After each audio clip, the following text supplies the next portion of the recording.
So I wanted to share some impressions that I've had from the last few weeks. We've had a lot of we've had programs kind of back to back. It's been pretty nonstop. Some of us are probably a little tired, but I think we're all hanging in. But I had some things I've been thinking about kind of randomly, and I tried to put them all together in something that might be useful and of interest. And I think that maybe the bottom line had to do with attitude. And so there were these three parts, three different things that have come to mind. One is there were a few people here recently, two in particular, who I would say truly had a beginner's mind. They were like sponges, just taking in everything. And for me, it was quite joyful to see and quite useful, because it helps me to keep remembering how I need to approach Dharma practice. And not so much in the sense of, I think I'm not using it as a true beginner, but as someone who is trying to keep that kind of mind alive. Sometimes when people are real beginners, I've sometimes noticed that they have so many, we've talked about it, they have so many options they can't choose anything. So that's not so great. But the aspects of that beginner's mind that I think are helpful are these qualities of openness, eagerness, and maybe a lack of preconceptions. Actually, these things I think boil down to in the Lam Rim when they talk about what makes you a proper student. And so we don't use that term beginner's mind, but if you read the qualities, it kind of is what it boils down to. And so we have that expression, beginner's mind, from the Zen tradition, where one of the masters said, in the beginner's mind, there are many possibilities, but in the expert's mind, there are few. So that sometimes tells us what we do, where we narrow our thinking too much, right? And then another thing that came up, the word charity. When Guy Newland was here teaching, he used this word, and I think he was talking about it in terms of Baba Viveka and all these philosophical schools, and who's saying what about who, and how they're holding each other's positions, and this and that. But I think that was interesting, but what I took more about it, maybe more for my day-to-day life, more was thinking about what is the attitude that we bring to facts. You know, and so we have that story. I mean, for our daily life, it might mean more our interactions and the situations we're in. But we know that story about the man who's on the bus and his kids are misbehaving like crazy. And the person sitting there watching him is like, what is this about? Why doesn't this man, like, take care of his kids? He's such a poor father. And then he finds out that they're on the way back from the funeral of his wife. And so then your whole attitude changes, right? Have the facts in front of you changed? Well, in a way they have, because you're seeing more, you know, your mind is open. And at first you have like this kind of closed mind in a way coming up. And so I looked up what some of the meanings of charity are. And except for lenient and indulgent, the other ones were things that I think that we really want to cultivate: tolerant, broad-minded, kind, generous, magnanimous. Can't say it. Maybe I won't be able to be it either then. Easygoing, considerate, sympathetic, and forgiving. So I think those are all qualities that, you know, somehow relate to charity. So I think that attitude is that Guy talked about is one that how we approach situations, I think is useful.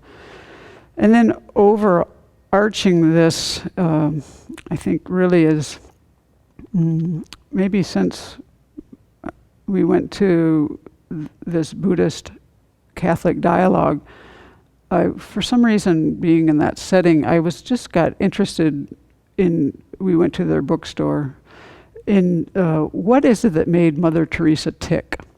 You know, like, she had such strength, you know, and so I've been reading some of her letters that they published after her passing.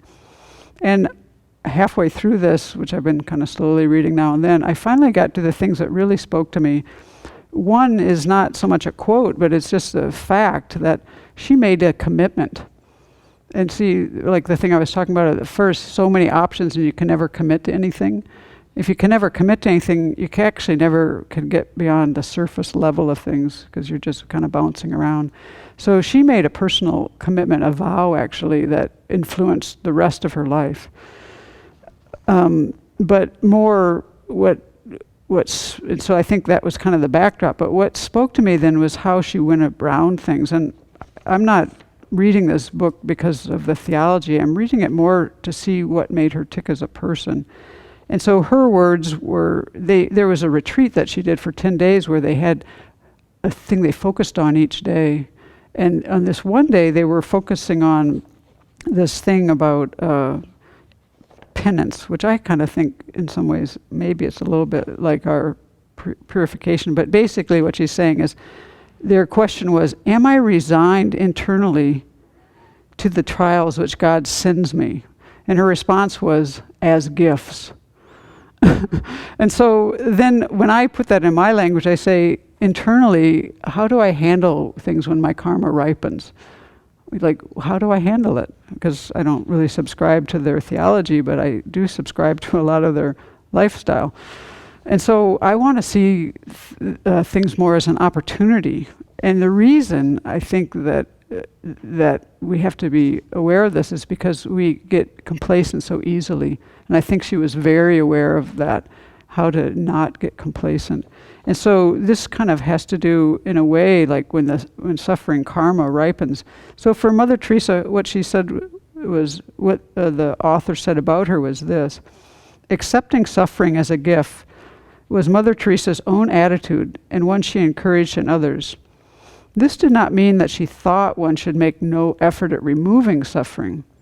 In fact, Mother Teresa spent a greater portion of her life in alleviating suffering.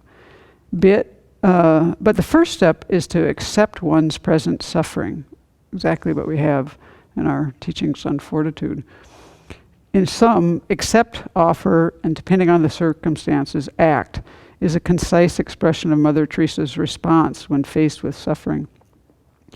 So I think that when I read that, I finally kind of got a little bit more into how she ticked inside, because in the kind of situation she put herself in. And then for some reason, somebody, this question was very funny to me here. Recently, someone asked me, what's your favorite thing to do here at Sravasti Abbey? What's your favorite thing to do here at Sravasti Abbey, and what do you like to do? And I just was kind of like stumped, because I actually don't usually think in that way, you know. And then I was reading her book, and I was realizing that a lot of their training is to kind of let go of your personal agenda, right? And somewhere in this, where I really thought they were in this retreat, they were having a day where they were trying to increase their confidence in goodness. That's the way I would put it in our words. And she said this: all things being equal, choose the hard thing. That's not what we would do. That's when I thought, oh, this is what she's about. Because in the context of everything else she said, it made sense. And then because she wants to be she wants to be a saint, actually. And when I'm reading that, like, isn't that kind of a strange thing? But I'm like, hey, we want to be bodhisattvas. So, and she says, all things being equal, choose the hard thing. No one is going to force me to be holy. It lies in my own hands. And I will be inferior, moderate, or very fervent, just as I choose. And so I think that kind of summed it up. And for us, we have the same story when I think it's at the Lhasa temple in front of the statue. The monks are there, and one of them is saying to the other, I can't remember how this goes, where they were, but the gist of it was, one monk, it says, what's the difference between me and the Buddha? The Buddha made the effort. So, it's kind of coming down to the same point. So these are my impressions and things I've been thinking about the last weeks, mostly to help me think about fortitude and joyous effort, in a bigger context. So maybe some of that will help you too.